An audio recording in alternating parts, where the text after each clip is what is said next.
Hello there, fellow marketer or Facebook ad marketer.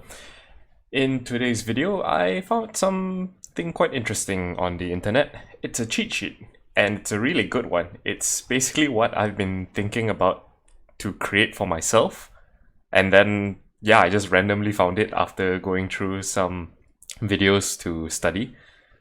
But yeah, without further ado, let's go over it because I think it's gonna take us some time to just quickly answer these questions. So this is the cheat sheet. Sorry, wrong one. This is the cheat sheet by Miss Allie Bloyd. Sorry, Allie Bloyd, was it? Yeah, Allie Bloyd. You can find her website at alliebloydmedia.com. So I found this cheat sheet through a video on her YouTube channel, which I found from a different YouTube channel called Social Media Examiners. Perhaps you've seen them around if you've been Googling about Facebook ads, and occasionally you'll see them on the Google results. Depends on what you search for. Anyway, basically I found this cheat sheet, and since it was free, I just downloaded it to see what's on it, see if it's see if it's good or not. And I must say it's really good. So yeah, if you really need a cheat sheet to understand how to structure your Facebook ads posts, go ahead, go to her website. That's again alliebloydmedia.com, and I believe it's one of the resources. We'll go over that at the end of the video. Hopefully I'll remember. But yeah, this is a cheat sheet to basically jumpstart your Facebook ads. Although she does mention this is for local businesses.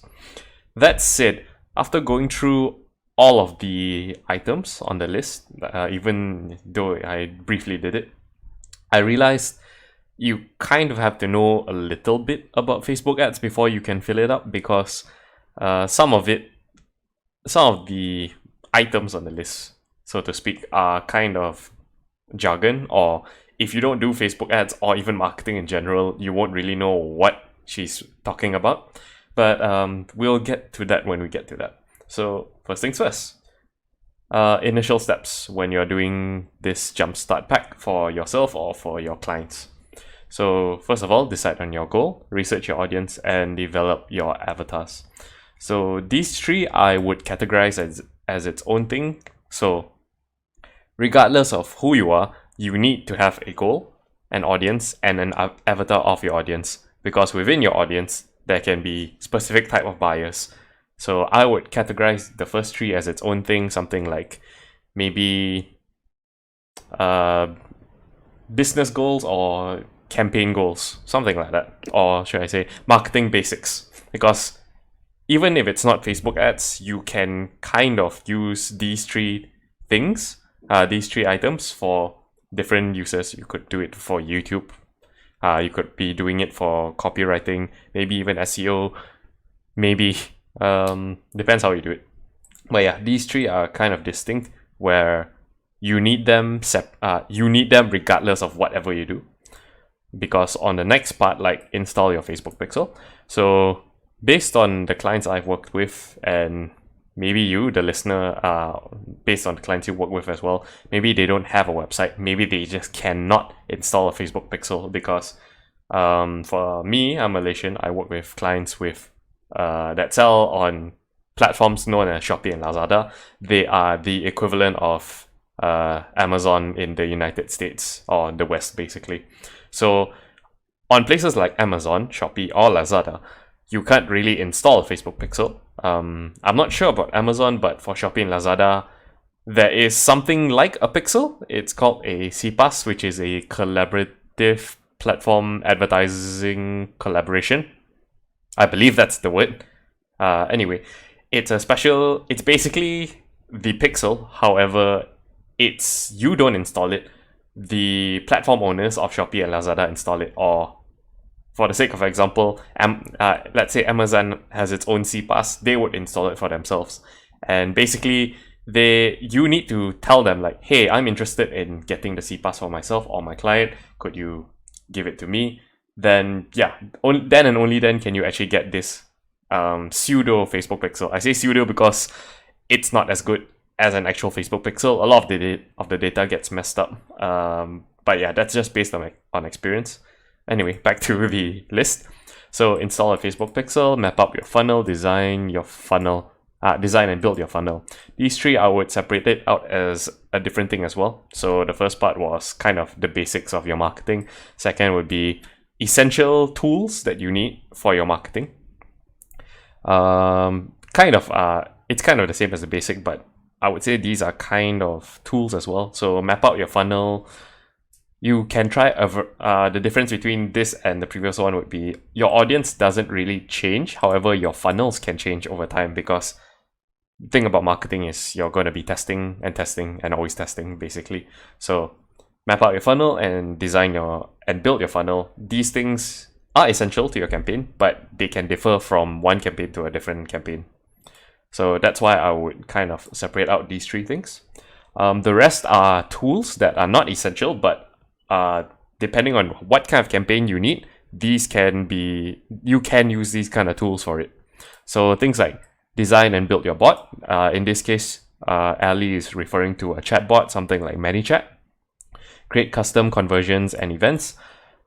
Again, this depends if your client has a website in the first place, but it's good practice to always create custom conversions and events. Set up email follow-up sequence. If you're using an email marketing tool, then that helps, because then you can sequence and kind of follow up with people that provide their email. Let's see. Coordinate lead follow-up process. Not everyone does leads. Some people are just e-commerce, so you may or may not need this. Create integrations between ads, funnels, and emails. So the thing is, when you make these kind of or when you use these kind of tools with your ads as well, it gets kind of busy for you, because you need to make sure lots of things are working. So if you have the time, or if you can find the expert to help you out, find someone that can help you integrate tools with each other, where if you click one thing, then it just subsequently changes the other things. So if I run this ad with this funnel, then this email should be integrated in, where if someone types in their email for a free ebook or something, it should automatically send an email to them with the ebook, and maybe follow up with them 3 or 4 days later. I don't know. That depends on how you want it. So next is to create a content plan. I believe this actually should be essential for every single marketing plan, but it's all the way down. Perhaps you can move it up yourself with the first 3. Develop few pieces of educational content to test. So I would actually put this as a subcategory under content plan. Set up billing on Facebook Ads Manager.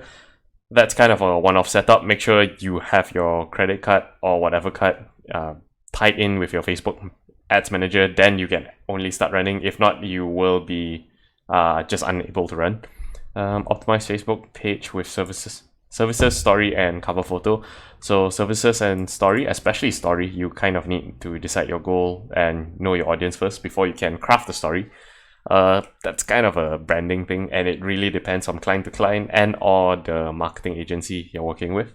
Create a negative feedback plan. Trolls happen. So what she means by this is, in case someone just simply talks bad about your brand, what can you do to address this? Of course, this is more PR. I understand it's not really about getting your name on newspapers or other media outlets, but it's still PR, which is you have to keep a certain reputation. If people are just randomly giving you flack for no reason, then how would you handle it? You have to handle it professionally, basically.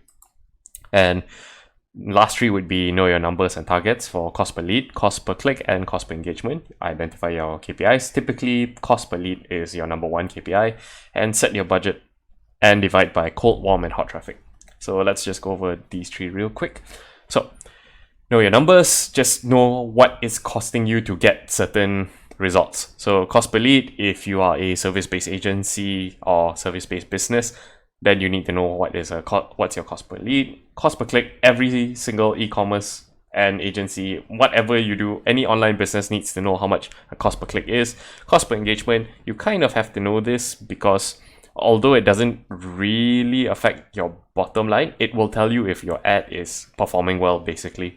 Although they say typically cost per lead is number 1, I think what she means is, if we want it to be a more general sense, it's instead of CPL, it's CAC, cost per acquisition. No, sorry, cost of acquisition acquired, or CPA, sorry, cost per acquisition. So CPA is a more general term. It kind of refers to leads as well as sales. So it's basically cost per lead, but includes e-commerce as well, because you don't really say there's a lead for e-commerce, because either they buy or they don't, or yeah, pretty much just that. So yeah, that's just page 1. Page 2, and we still have about 8 to go. So hopefully you can follow me on for the next few parts. So the next thing is Facebook ads targeting checklist for local businesses. So I like this quote a lot. The right offer will never work on the wrong audience. I listened to a podcast a long time ago.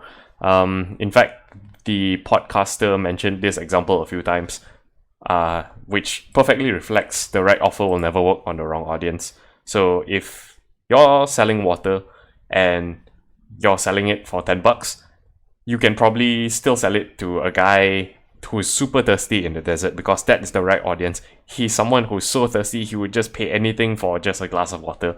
Whereas if you have to sell water, but let's say you have to sell it at a bar, then you're gonna have a really, really hard time, because people are there kind of to drink beer. I understand that some people drink water to lessen the effects, but they're not really in the pain or in the mindset to like, I came here to drink water. It's more, I came here to drink beer. You offering me water is like, yeah, I guess, but I could probably get it for free from the bar as well. So that's definitely the wrong audience you would want to sell your water to. So yeah, right offer for right audiences. So basically in this checklist, make sure your Facebook pixel's installed. Again, that's in the previous list. Export your email list if you have one, and export your past customer list as well. Again, if you have them. Make sure you have a buyer personas list. It's very related again to developing your avatars. Choose 2 to 4 buyer personas to start for saved audiences. That's a bit extra. So within your audiences, you've already got your customer personas and or avatars. Then within them, just choose 2 to 4 just to start with. Most people have 0, so 2 to 4 is a lot by all means for new businesses. And add custom audience and upload your email list. Name warm email list.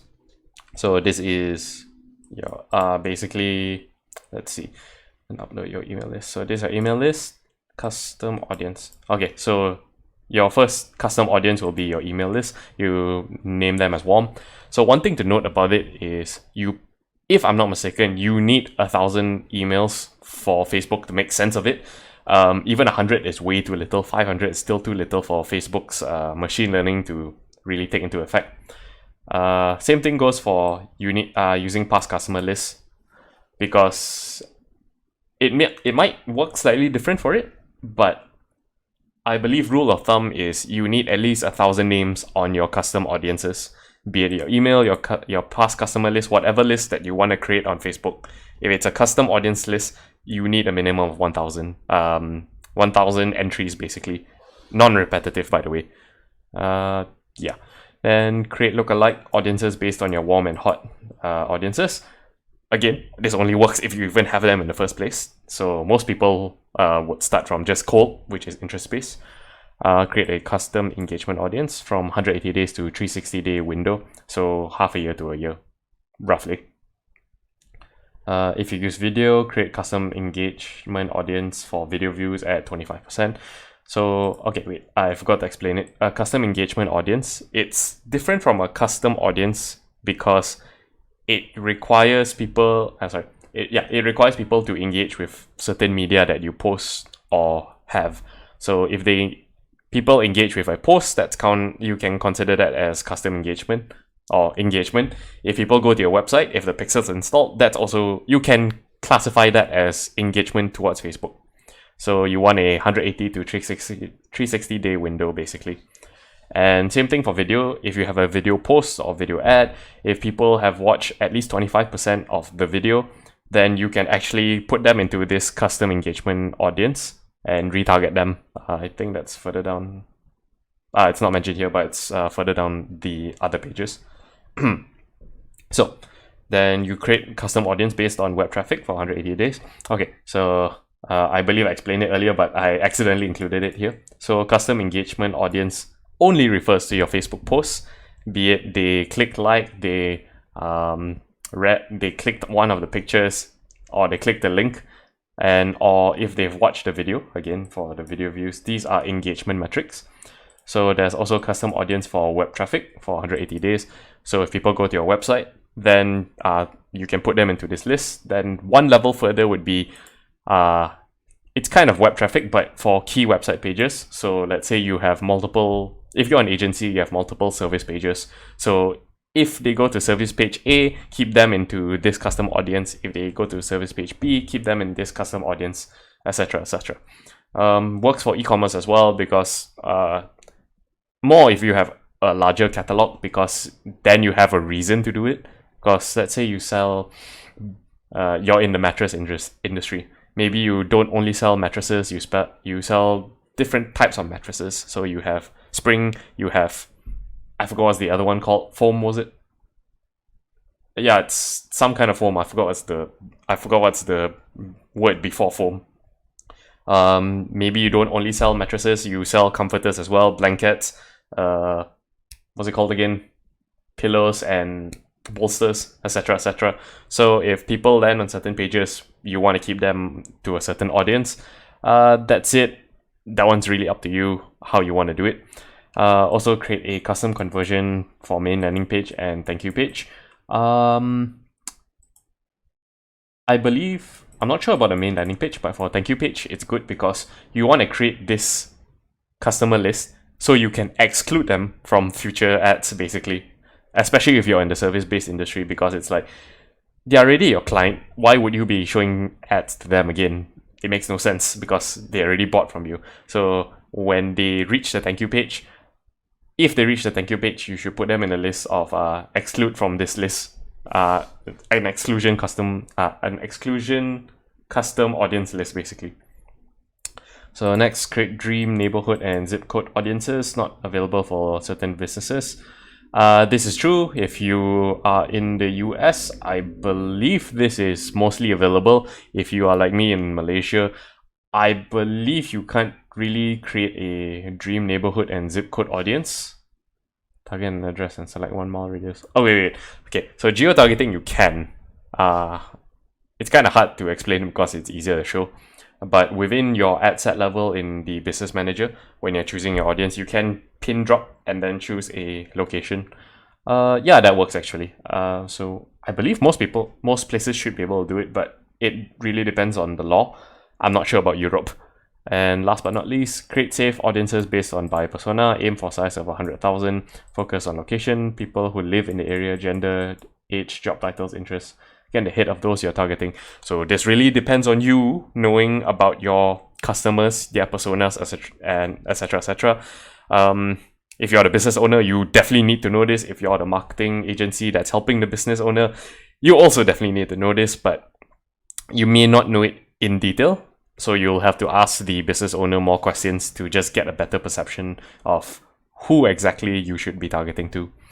Yeah, but if you're unlucky like me, which is to stay in a small country, it's really hard to get this kind of size for your audience, a size of 100,000 plus, because I believe Malaysia has what, 10 million? I'm going to get killed if I get this wrong. Around slightly above 10 million people. So it's like 100,000 is what, 1%? Of the populace already, so it's kind of tricky. Whereas places like in the US, some states kind of have the equivalent of our country's population, so it's insane. So yeah, what I'm trying to say is, based on where you live or based on where you're trying to advertise to, size of audience might be limited based on just geographical limitations. Okay, let's move on to the cheat sheet for content. So this is a cheat sheet for a barbershop specifically. So your offer isn't your product or service, it's how you package it. Pretty much. I need to think about that for a while, but because I want to relate it back to my first few videos on your offer. Because your offer, it technically is your product and or service, but it's also more than that, because again, I mentioned that you don't only sell I don't know, laptops. You sell specific types of laptops for specific type of people. So your offer is more than your product and service. It's in one way to put it is how you package it, basically. Yeah, there's a good way to say it. It's how you package it or you position it. It's all the same kind of weight. But yeah, before I ramble on longer, there are three basic type of content that you have to prepare. Three types of offers that you can prepare for your business. So there's gated content, loss leaders, and product preview. Some of these may relate to your business more than the others. So let's just quickly go through. So gated content that requires basically a subscription to identify potential prospects and follow up with targeted offers. So something like, I want this ebook, but this website needs me to put in my email. Then they'll send it to me. So that's one example of gated content. Let's go through what she has kind of prepared for us. So there are checklists, quizzes, ebooks, lists, complete guides, video training, mini course, blogs, contest or giveaway. Some of these things I don't think belong here, such as the blog. I think the blog should just be available for everyone. I mean, if you think you need to gate your blog, then by all means do, but I believe you're hurting yourself if you do that. Things like ebooks and things that are helpful, you may feel the urge to put it behind a gate, put it behind like, give me your email, then I'll give it to you. But from what I've been hearing lately, people are getting more strict on their privacy, as in they worry more about their privacy lately. So yeah, you kind of shouldn't, because it might, how do I say it? You might turn them away from your business from the get-go. I don't know what are the numbers, but it's just something to think about. So one way you can do this is, let's say you give an ebook. Again, don't put it behind a gate basically. Make sure it's completely available for download, but maybe within your ebook you have many more call to actions that say something like, if you're interested to do business or learn more or excel, etc., do contact me personally. Then we can set up a consulting call, see if a good fit. But yeah, that's just my 2 cents. Nothing much to say other than that. Let's see. Yeah, things like complete guides or video trainings, by all means put it under gated content, because they take a lot of work to basically do. That's it. For things like video training, you have the option of just putting up on YouTube and just growing an audience organically, because yeah, it's free value and people will definitely learn more about you. So a quick example would be the channel Slidebean. They are basically a SaaS company that helps companies with creating pitch decks, presentation PowerPoints, but lately it's been more towards pitch decks. And yeah, they've been giving a lot of free content for the past 2 years, and I believe earlier this year they hit above 100k. As a SaaS business, that's quite their feat, because they are not celebrities, but they are kind of on the trajectory to that. But yeah, that's the quick example. So next off is the loss leader, free or low cost offers that break even. Useful but incomplete leads to upsell. So again, this is for barbershops. Maybe you want to offer a $5 hot shave, a $10 haircut, a $5 kids cut, or $40 gift certificate for $20. I don't know how that works. But yeah, loss leaders are very popular in traditional retail. So things like, I think it was Costco, for this example, which was, they have very, very cheap chicken. It's like they are definitely making a loss on it. That's why it's called one. In fact, it's called their best loss leader, because they are definitely making a loss on it.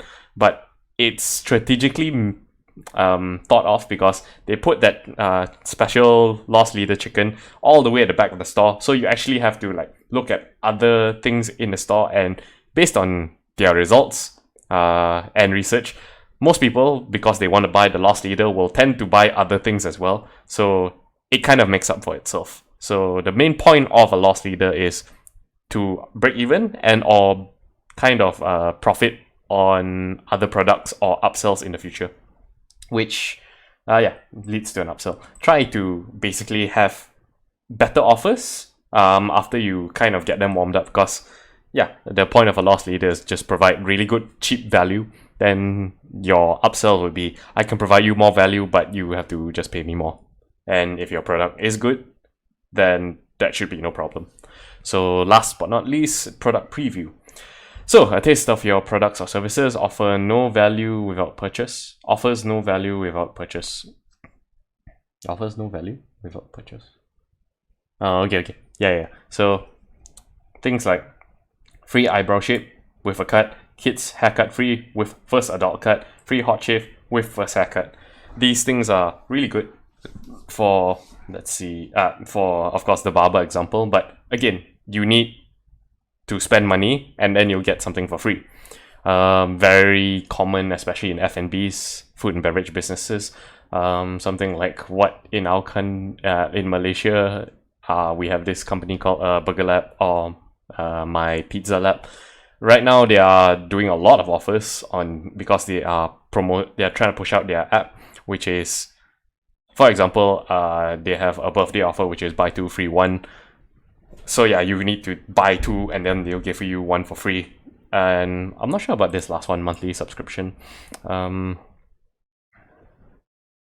just not sure how this is a product preview, because to me a product preview is more like a demo, a free or maybe a cheaper monthly subscription. So I use a variety of software, or I know a variety of software.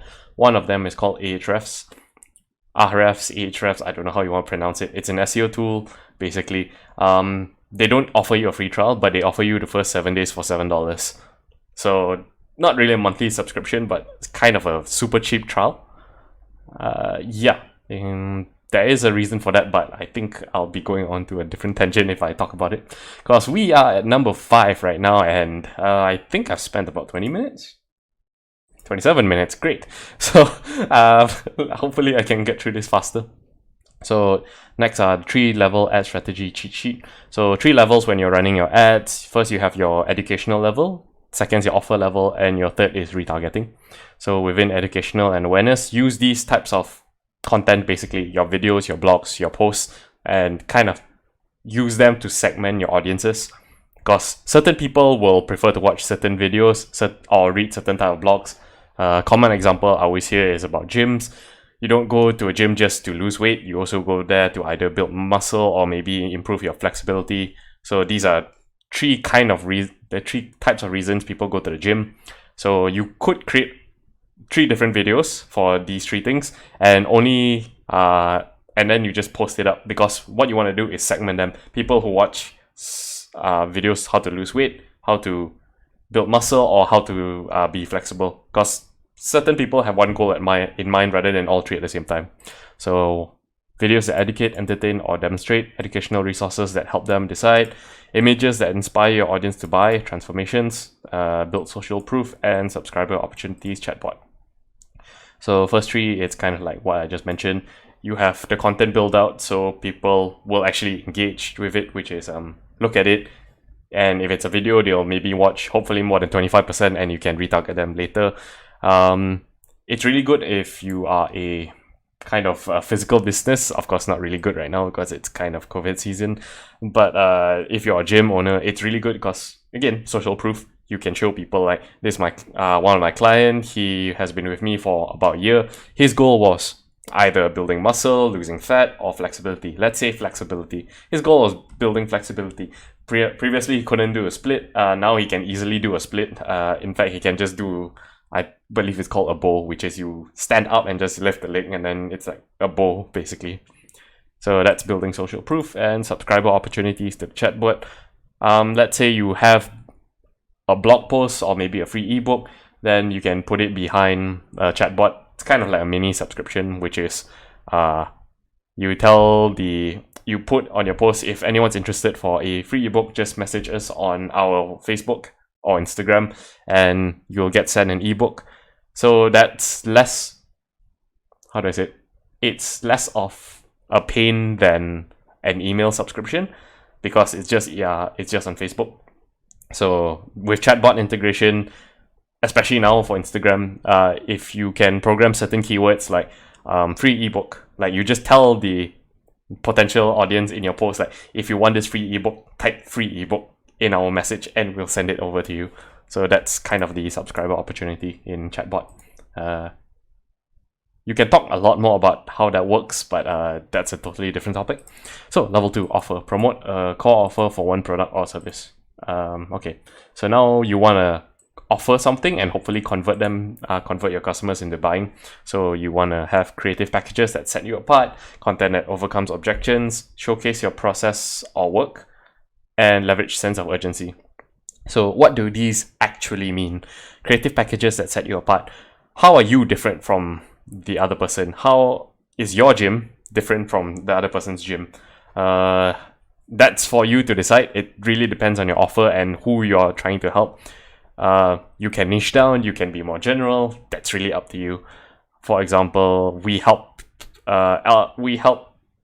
people, busy adults from in their 30s to 40s get a healthier lifestyle through flexibility.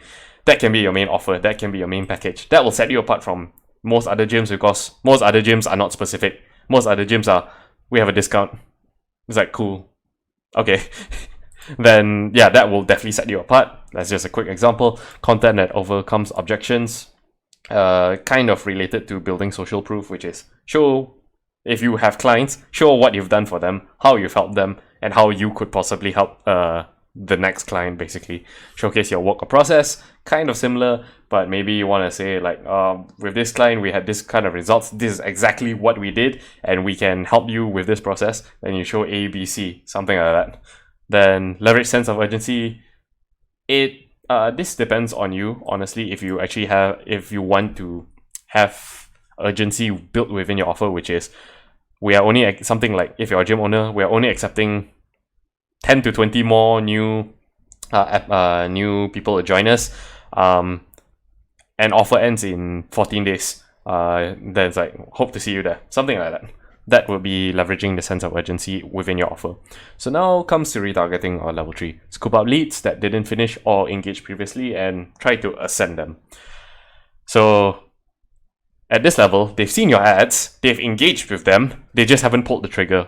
There are a variety of reasons why they haven't pulled the trigger. Sometimes they're just not in the mood, or sometimes they are kind of busy. They just saw your ad, it was interesting, but they didn't have the time to actually really inquire or subscribe to it, basically. Subscribe meaning pay you for it, or get on a call with you. So yeah, they kind of know you already, especially since they've seen 2 levels. So now it's how do you get them to seal the deal? Send them testimonials, acknowledge uncertainty, which is like, maybe we didn't answer some things. You can do this in a video ad, like literally record yourself with, oh hey, it seems you were interested joining our course, but you haven't done so. Is there a problem? If there is, do let me know. We can jump onto a free call, and I can just walk you through some of your uncertainties, etc., etc. Speak to their previous actions showing interest. Kind of what I just mentioned. Unique campaigns based on level 1 and 2 engagement.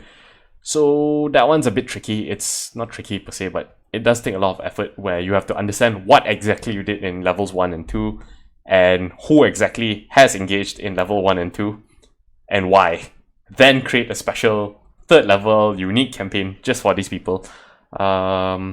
Yeah, that's pretty much it. And upsell, cross-sell, or affirmation. So maybe they've already bought. Maybe they've already bought into what you wanted to sell them. Now you can either upsell or cross-sell them. So it's like, hey, you've already bought a gym membership. Why not buy the necessary gym equipment for your home? Although that's a bit counterintuitive, but for example's sake, and if you buy within the next 7 days, you get a 50% discount, and you get the full set, basically. Cross-selling. Okay, what I just did was an upsell and a cross-sell at the same time. Yeah. You could also upsell like maybe a more more advanced gym membership, something like, hey, you've already signed up for our gym membership. Why not go for the pro package right now and get 30% off? With our pro package, you can get like one-on-ones with our gym instructors on 3 days instead of 1. 1 day a week, something like that.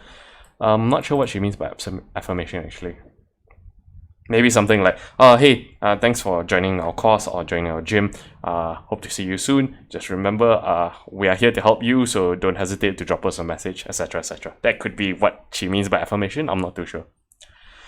Okay, that was really long. How long have we been going? 35 minutes. Wow, that's long. Okay. And we have about 4 more pages to go. What I'll do... Okay, 3 more pages to go, but what I'll do is I'm going to put this as a part 1, and we'll continue in part 2, where we'll talk about the ad creative cheat sheet, the types of ad creatives you can create, a cheat sheet for creating copywriting for your ads, as well as the ad manager cheat sheet, what kind of campaigns you want to run at what ad set level, and what to do with your ad at the ad level. Okay, thanks for watching. Hope to see you next time. And if you do want, if you do want this to go through this checklist without me, by all means, go head over to alliebloydmedia.com. I'll just show it to you.